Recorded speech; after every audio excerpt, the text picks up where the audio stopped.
Yo, what's good, everybody? Back here with another video on my channel, Jake Snipes.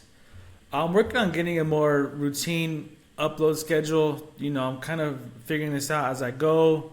I got a lot to learn, but I'll get a routine down. We'll get some structure in this thing. We're going to get to where we need to be, and yeah, man, it's going to be fun. It's going to be a journey. But yesterday, what a good day for sports, man. Baseball's back. Some good NCAA games. Of course, there's NBA, and it was just a good day, man. What the heck happened to Paul Skeens? Man, I had an NR5 bet on him, and I don't know what the heck. I don't know if he just wasn't feeling it or what happened, but that wasn't the Paul Skeens that we all know. He got pulled in the very first inning in the very first game. Like O'Neal Cruz with those errors. I think he needs to go back to shortstop. I don't know what's up with the Pirates, man, but they'll figure it out. Some great NCAA games yesterday. Sorry. That Texas game was crazy. Last minute tip in. I don't know how the heck Houston lost. I thought they were for sure they're at least going to go to the Final Four. But, yeah, crazy day in sports. Our picks yesterday, man. One assist away from going green. One assist away from going 4-0 on the day. Jalen Brunson didn't hit a single three. Mikal Bridges, his under hit easily. And Miles Bridges, man. In that same game, we had him for under 2.5 assists. He hit 3 with like 3 minutes left. I think they were up by 16 points in 3 minutes in the fourth. With like 3 minutes left in the fourth. And I'm just hoping that the Knicks are going to pull the plug, take out the starters, wind the clock down. But sure enough, the Hornets are just a good team now, man. They were killing the Knicks all game, and sure enough, Miles Bridges got his third assist with 3 minutes left in the game. And of course, Herb Jones, his under hit. I don't think he got a single rebound yesterday. That line's so good that we're probably going to run that one back. But yeah, 4-0 was right there. But it's okay. We're going to go 4-1 today. I got some good picks for y'all, so let's go ahead and get right into it. So with the first pick, we're going to take Peyton Watson at over 12.5 points. And I think he's going to crush this line tonight. So he just came back from injury. This is going to be his third game back. Denver had a back-to-back recently, and he only played the second game just for load management. You don't want to bring him back too soon with that hamstring injury. But over 12.5, this line has hit in 9 out of his last 10 games, where he's averaging almost 20 a game. I think he's going to crush this line tonight. So if you look back here, the only game where he didn't get it was the game that he got injured in. This is back in February 4th against the Knicks. The 2 games he was back, he got 14. Last game, he got 21. And also they play Utah, who's, just the worst defense in the league. They're ranked 30th in points allowed.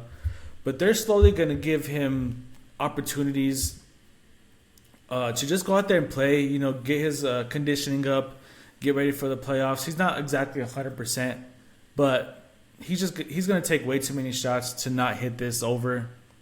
So I really like this line tonight. And plus, I don't think the starters are going to play a whole lot. I expect somewhat of a blowout. I know it's a divisional game, and sometimes these will be kind of rough. These could be like trap games. But I think he's going to crush this line. Peyton Watson has exceeded 12.5 points in 9 of his last 10 games, as we said, averaging almost 20. I think he's going to play more than 23 minutes. And plus, he brings up the ball a lot. He likes to initiate the offense, and Coach Alderman lets him. So I think this is an easy lock. So we're going to go Peyton Watson over 12.5 points.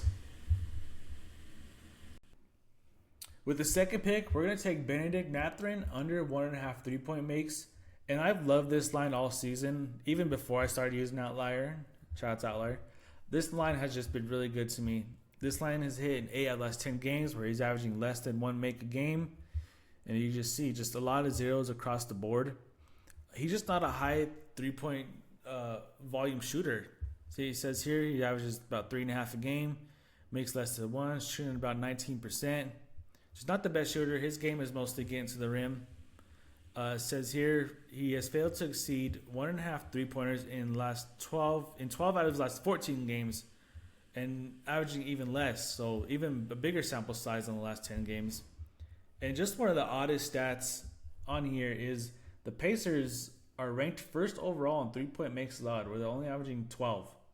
And that's just an odd stat because they're not great in many other defensive categories.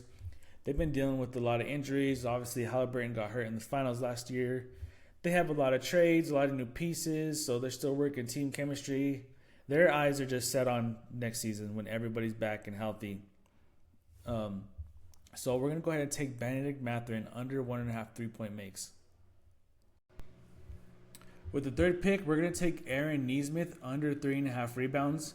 So we're going to stay within that same game. This line has hit, as you can see, in 9 out of his last 10 games played, where he's averaging just over 2 a game.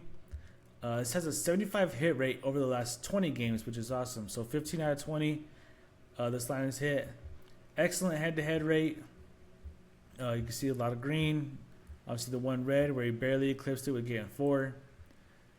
See here, the LA Clippers are ranked 7th in rebounds allowed, which is awesome for this line. If you look for even small forwards, they're ranked 6th, which is even better. I don't see no reason why this wouldn't hit. I expect this to be a blowout game. I'm not expecting the starters to play a whole lot for Pacers. Like I said, I think they're just checked out. They're ready for next season. I think this is an easy line to read. So we're going to take Aaron Nesmith under 3.5 rebounds. Before we get into my last pick here, I want to remind everybody, sign up for better using my promo code SNIPES. Using my promo code will give you 2 no-sweat entries up to $200. So $100 a piece gives you 2 free swings at it. Either you win or you get your money back. You don't lose in this situation. Take advantage of the offer. Use my link down below in the description. Sign up for better using my promo code SNIPES, and good luck. Now, with that being said, we're going to get into my very last pick here. And like I said earlier, we're going to run this line back. Herbert Jones under 3.5 rebounds. Now, I know this alert here says Trey Murphy is questionable. He might miss some more time. But that didn't affect – he didn't play yesterday, and that didn't affect him at all. Herbert Jones literally didn't get a single rebound against Detroit. And they played at Detroit, so they're on the road. And they have to play Toronto on the road again. So they did some traveling. And this is just a bad spot for Pelicans. Playing back-to-back Eastern Conference playoff teams. No rest, a lot of traveling. This line has hit in 9 of his last 10 games where he's averaging right under 3. As you can see here, there's just a lot of green. With one outlier game where he got a total of 9 against Houston, which is crazy because it says there that opponent rank is 2nd in rebounds allowed. But I just think this is a bad spot for the Pelicans. I think a lot of unders are going to hit in this game, not just this line. But this is going to be our 4th pick, and that's going to wrap up today's picks. Good luck out there, man. Let's go watch some baseball. Let's go watch the rest of the Sweet 16. On Better, there's more free picks out there. There's UFC coming up tomorrow. There's another free pick for Jose Ramirez for Sunday. So take advantage of all that Better has to offer. You know, all it is just to increase your multiplier. So take advantage of it, and let's go get this money. Peace.